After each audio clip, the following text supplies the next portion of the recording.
This is the story about the mine and settlement of Port Radium. This is also the second story about the old uranium mines in northern Canada. The first story was about the mines around Uranium City, so you will want to be sure to see that video also. I'll leave a link in the description box below as well as link at the end of this video. The mine at Port Radium was along the shores of Great Bear Lake in the Northwest Territories. Like Uranium City in northern Saskatchewan, there were no roads in or out of these mines. The only way to these mines was either by boat or by air. However, in the winter months, supplies could be brought in overland by cat trains over ice roads, much like what is done today with the diamond mines in the north, like the ice road truckers show that you see on TV. It was in August of 1900 that the Geological Survey of Canada noted evidences of iron, copper, uranium, and cobalt in the vicinity of Echo Bay. 30 years later, a prospector, Gilbert LaBine, discovered high-grade pitchblende and silver. His company was Eldorado Mining and Refining, then known as Eldorado Gold Mines. Several settlements popped up in the 1930s in this area. The Eldorado Mine became the first producing venture, and it had its own private camp for its employees.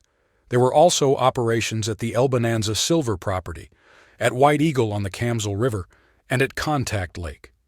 In 1932, prospectors and businesses settled down in a protective cove off Echo Bay, which was also known as Cameron Bay.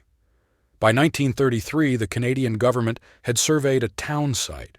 At its peak, the Cameron Bay settlement had 100 permanent residents, and the Port Radium area as a whole probably boasted 200-plus residents.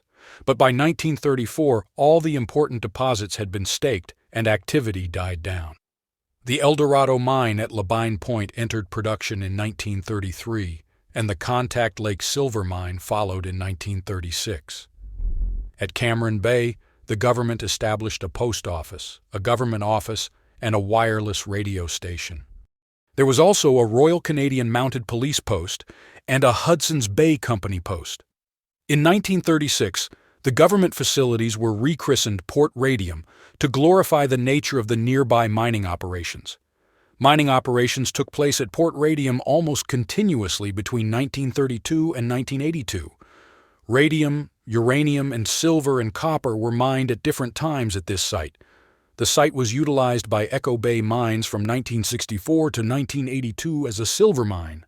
In 1939, at the beginning of the Second World War, ore from Eldorado was used in the first chain reaction experiments, and as soon as the scientists had found out that these ores contained a rich store of uranium oxide and were useful as a source of nuclear energy. Gilbert LaBine's company was able to secure a contract with the United States government early in 1942. The Eldorado Mine at Port Radium was secretly expropriated and transferred to the Canadian government and renamed Eldorado Mining and Refining. Uranium ore from the mine was used in the atomic bomb developments of 1945. When the Eldorado Mine reopened in 1942 to supply uranium ores for the war effort, the mine settlement adopted the name of Port Radium. Cameron Bay remained abandoned, but later in the 1960s, Branson's Lodge would build a fishing lodge on the site. When the mine finally closed in 1982, all the old buildings were burned down, and only the remains of a few old log cabins are seen there today.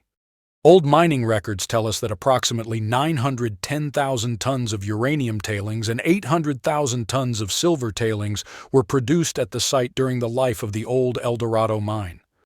The government has been cleaning up this area over the past few years. However, today, with the new interest in uranium for net zero energy, some miners and prospectors are actively searching these same areas for new deposits. I hope you enjoyed this short story about the mines in Port Radium. Please like, share, and subscribe so we can continue to bring you more old lost mine stories.